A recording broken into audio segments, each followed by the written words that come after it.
Bonjour et bonsoir, tout dépend de l'heure à laquelle vous êtes en train de suivre cet enseignement. La fois passée, nous avons parlé de « Soyez prudents ». Aujourd'hui, nous allons commencer notre enseignement en lisant 1 Jean chapitre 5, verset 19, qui dit « Nous savons que nous appartenons à Dieu et que le monde entier est sous la puissance des Satan. » J'ai montré comment le monde est sous la main puissante du diable, comme la Bible le dit dans 1 Jean chapitre 5, verset 19. Nous appartenons à Dieu, mais nous vivons dans un monde où le diable règne en maître. Voilà pourquoi, pour nous protéger, Jésus nous a fait des recommandations d'être prudents comme le serpent et simples comme la colombe.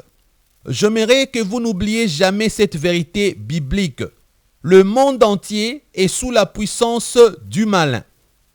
Je l'ai dit la fois passée, la Bible appelle souvent notre ennemi sous plusieurs noms.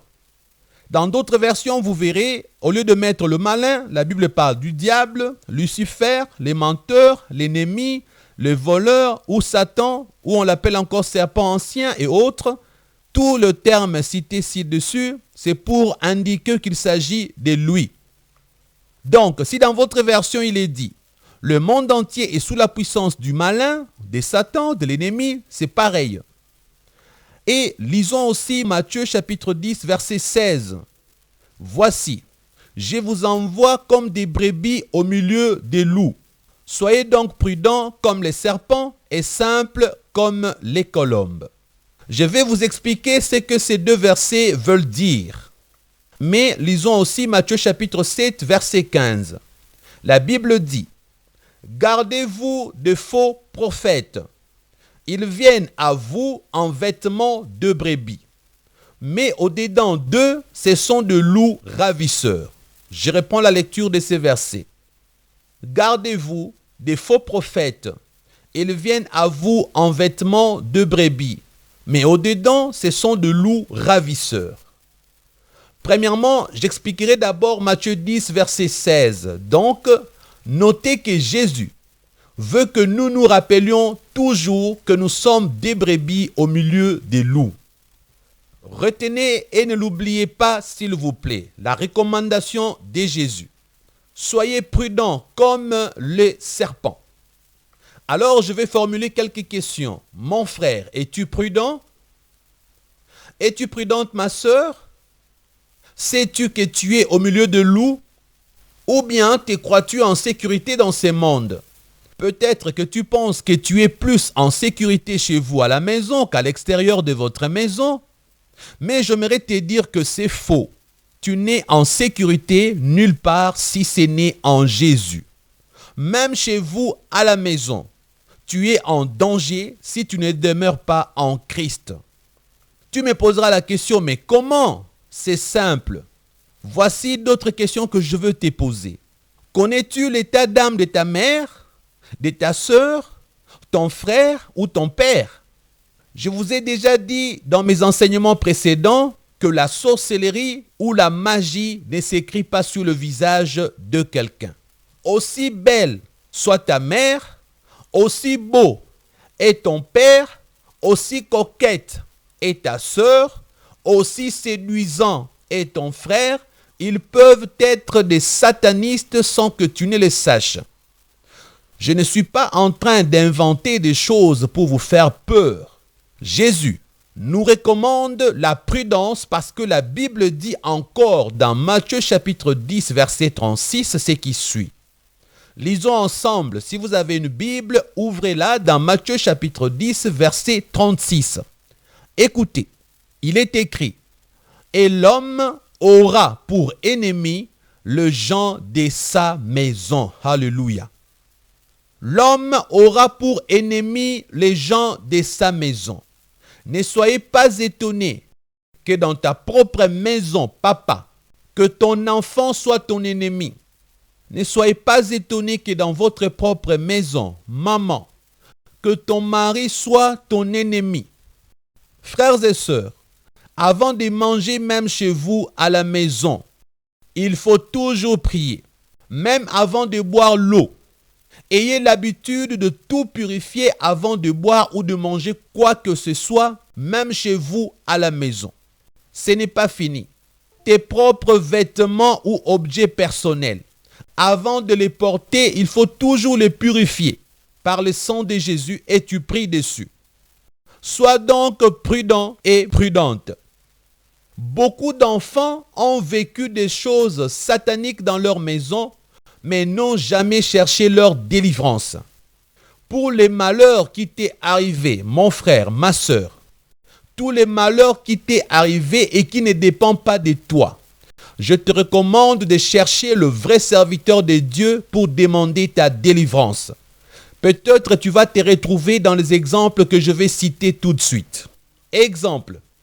Dans mon ministère, j'ai croisé beaucoup de jeunes, beaucoup de personnes qui ont été sacrifiés dans leur famille sans qu'eux-mêmes n'aient consenti. Voici quelques exemples. Tu es peut-être une fille. Ce que tu ne sais pas, un jour ton père a eu à toucher au fétiche. On lui a demandé de coucher avec sa propre fille avant d'obtenir des pouvoirs maléfiques.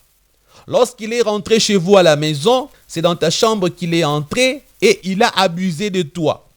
Il a couché avec toi. Il t'a violé.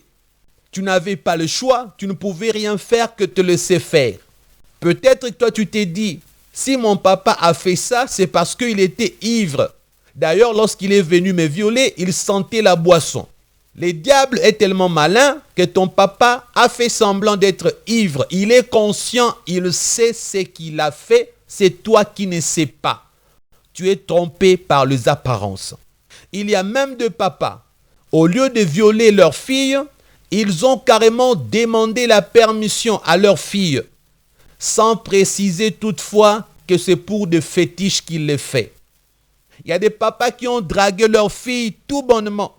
La fille a fini par accepter et le papa a couché avec sa fille. Si c'est pour des fétiches qu'il a couché avec toi, sache que tu as été sacrifié à l'ennemi. Que ça soit par viol ou avec ton consentement, le résultat est le même. Tu as l'empreinte de l'ennemi dans ta vie. Souvenez-vous de mes précédents enseignements. Le diable te fera toujours souffrir avant de te tuer. Cherche vite ta délivrance, s'il te plaît. Pour toi qui as été violé par ton père, par ta mère, par ton frère, par ta sœur, par ton cousin ou ta cousine, cherche vite ta délivrance. Tu ne connais pas leurs états d'âme. Si jamais les membres de ta famille qui a couché avec toi étaient un sorcier ou magicien, sache que ta vie est en danger. Ne dis pas que moi je n'ai pas été violé, moi j'avais consenti. Eh bien, coucher avec un membre de sa famille, c'est de l'inceste. Et l'inceste est une porte d'entrée pour Satan, même si les personnes de ta famille avec lesquelles tu avais couché ne sont pas des satanistes. Ça reste un danger, cherche donc ta délivrance. Parce que l'inceste est une porte d'entrée. Sache que si un membre de ta famille touche à l'occultisme, il n'hésitera pas de te sacrifier si on le lui demandait. Parce que chez l'ennemi Satan, pour que le sacrifice ait un sens, pour que la puissance satanique te soit donnée, on te demandera souvent de donner la personne qui t'est proche. Une personne qui te tient à cœur. Une personne avec laquelle tu es attaché. Alors mon frère, ma soeur, toi tu t'es dit, je suis la fille chérie de ma maman, je suis le fils chéri de mon père. Alors j'aimerais te dire et te décevoir en te disant, si ces gens-là sont des sorciers, tu seras la première cible, la première victime. La Bible dit, sois prudent. L'homme aura pour ennemi les gens de sa maison. Je ne vous fais pas peur. Je prêche la parole de Dieu qui vous demande d'être prudent. Je n'ai pas écrit la Bible, je ne fais que la lire et la prêcher. L'homme aura pour ennemi les gens de sa maison. Donc, vous êtes en danger partout. Sur la route, à la maison, où que vous alliez. seule la protection divine accordée par Jésus est une garantie, est une assurance. Si vous vivez dans vos péchés loin de Jésus, même si vous marchez avec le nom de Jésus dans votre bouche, sachez que vous restez et vous demeurez une cible de Satan. Seule une vie de sanctification, la haine du péché et la crainte de l'Éternel vous donnera l'assurance de vaincre Satan. Parce que le diable ne peut pas toucher celui qui est caché en Christ. Amen. Dans Matthieu chapitre 7, verset 15, la Bible dit « Gardez-vous de faux prophètes. Ils viennent à vous en vêtements de brebis, mais au-dedans, ce sont de loups ravisseurs. » Frères et sœurs, une des ruses du diable est de faire croire aussi à la conversion des sorciers, des marabouts, des magiciens et autres satanistes. Pourquoi?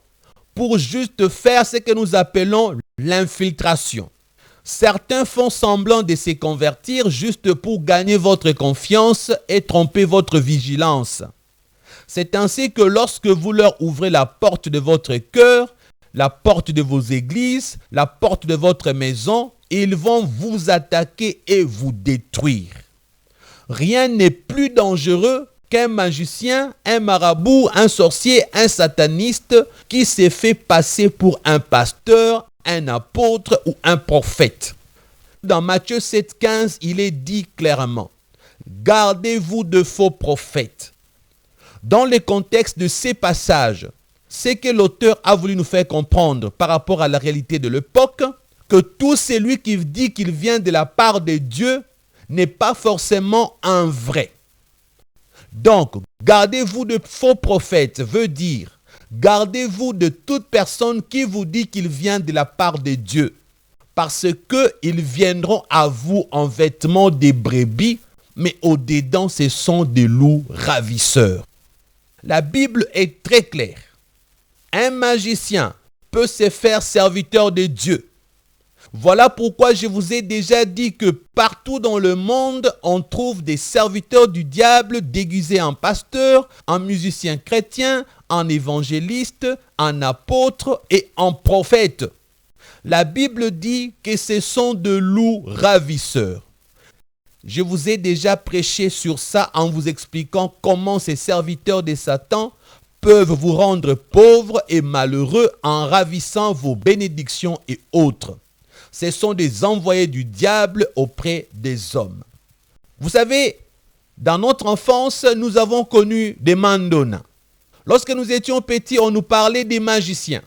Dans certaines écoles, les magiciens venaient pour faire leurs pratiques. On voyait des magiciens venir, faire sortir des pigeons, faire des petits miracles pour amuser la galerie.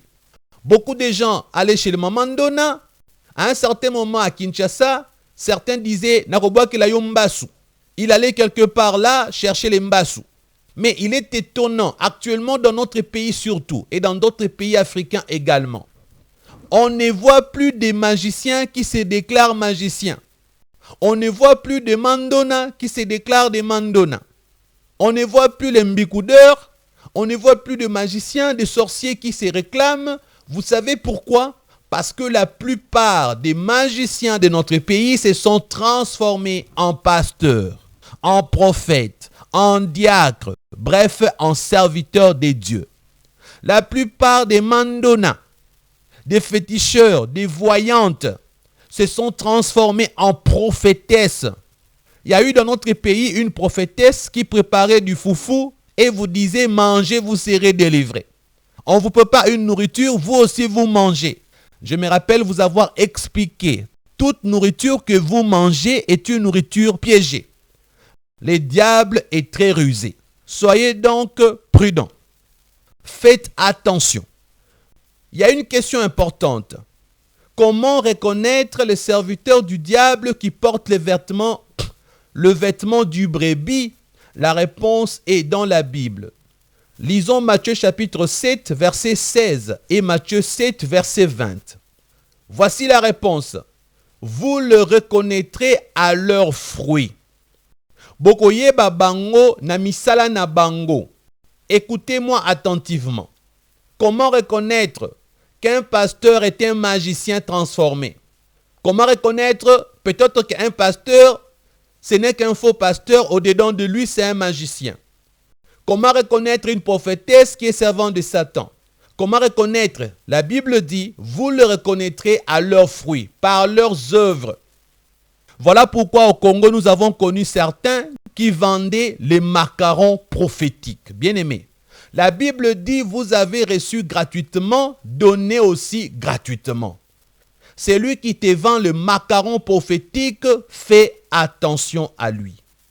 J'ai même entendu une histoire. Une sœur disait, je suis parti chez cet homme de Dieu, il m'a dit qu'il doit me délivrer, j'ai des esprits mauvais. Alors pour que je sois délivré, je dois coucher avec lui. Lorsque je couche avec lui, il m'a dit, mes démons vont rester dans son corps. Moi, je vais rentrer chez nous sans démons, je serai délivré. Celui-là, c'est un serviteur de Satan. Écoutez encore, si votre pasteur commence à vous demander d'être connecté à lui pour recevoir un miracle, faites donc attention. On doit être connecté à Jésus pour recevoir un miracle et non pas être connecté à un homme. Lorsqu'un serviteur de Dieu, même si c'est dans votre église, il vous dit, croyez en moi, soyez connectés en moi, faites attention. Ce sont des pratiques de la sorcellerie et de la magie. Si dans votre église, on vous donne l'eau bénite, du sel, de l'huile d'onction, la croix de Jésus ou tout autre objet ayant une apparence spirituelle, sachez que les dirigeants de votre église, ce sont des loups portant des vêtements de brebis. Parce que Jésus n'avait pas besoin des amulettes, les apôtres n'avaient pas besoin des amulettes, les apôtres ont délivré par le nom de Jésus. Il est vrai que l'ombre de Pierre pouvait guérir les malades, les mouchoirs frottés sur le visage de Paul pouvaient ressusciter les morts. Ce sont des choses que Dieu a fait à un moment donné. Dieu n'est pas un Dieu de la routine. Dieu n'est pas un Dieu de la répétition. Il y a des choses dans la Bible que Dieu a fait à un certain moment donné. Et ces choses-là ne se sont plus répétées. Josué a demandé au soleil de s'arrêter. Avant Josué, personne ne l'a fait et après lui, personne également. Bref, il y a des choses que Dieu fait spécifiquement. Cela ne doit pas devenir une doctrine. Qu'est-ce que le diable fait? Il va en profiter pour vous dire, dans la Bible, il y avait les mouchoirs de Paul, il y avait l'ombre de tel et de tel. Et le diable va travailler dans le fétiche pour pouvoir vous posséder, vous induire en erreur et vous faire du mal. Faites donc attention. Également, si votre pasteur ne prêche que le bénédiction matérielle et évite de prêcher contre le péché, sachez qu'il est devenu suspect. Et peut-être même qu'il a touché aux choses. Si votre pasteur ne prêche pas la repentance pour être sauvé, ainsi que la sanctification pour demeurer chrétien, sachez qu'il ne sert pas le vrai Dieu. Et si votre pasteur ne prêche pas la sainteté, faites beaucoup attention. La Bible dit, vous les connaîtrez par leurs œuvres. Au cas où vous avez un doute, frères et sœurs, changez d'église. Changez votre église. Choisissez une autre église. Vous êtes libre et soyez prêts à tout pour sauver votre âme. Ne soyez pas prêts à tout pour demeurer dans la même église sous prétexte que ma maman prie là-bas, mon père prie là-bas, depuis l'enfance nous prions là-bas. Bien-aimé, le salut est individuel. En dehors de cela, il y a aussi beaucoup de chrétiens qui iront en enfer à cause de chercher d'aller prier que dans les jolies grandes églises. Les églises aux multiples couleurs et à l'apparence dorée. Faites vraiment attention. Tout ce qui brille n'est pas de l'or. Je ne dis pas que toutes les églises qui ont une belle apparence ne sont pas des bonnes églises. Je vous dis juste de faire attention parce que Dieu ne se trouve pas que dans des belles églises qui sont bien construites. Vous savez, Si Dieu vous ouvre les yeux spirituels, vous verrez que certaines jolies grandes églises aux apparences dorées ne sont que de tombes et des sanctuaires de Satan. La nuit, les pasteurs y font des incantations et des réunions démoniaques.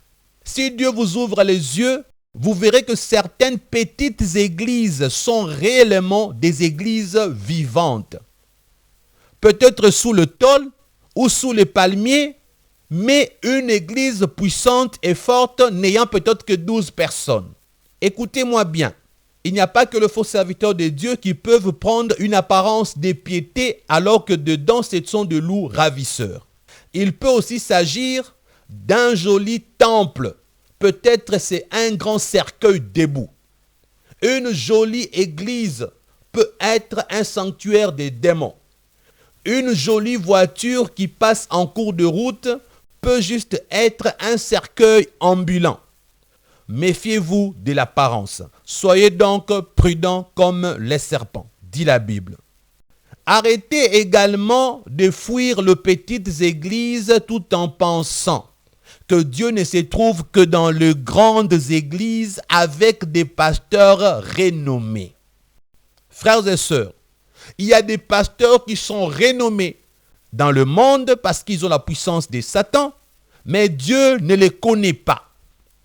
D'ailleurs, Jésus a dit, plusieurs viendront à moi pour me dire, n'ai-je pas fait des miracles, n'ai-je pas guéri les malades, n'ai-je pas ressuscité les morts? Jésus dit, je veux leur répondre, arrière de moi, je ne vous ai jamais connu, serviteur de l'iniquité. Donc, même si vous êtes convaincu que votre pasteur respire l'onction, guérit le malade, il a fait des choses devant vous. La Bible dit, vous les connaîtrez par leurs œuvres. Si vous avez vu la vie de votre pasteur, vous avez vu des signes, des choses qui ne glorifient pas Dieu, et que vous ne reculiez pas, vous ne quittez pas votre église, le jour où vous allez vous perdre, Dieu va vous envoyer dans les temps de feu.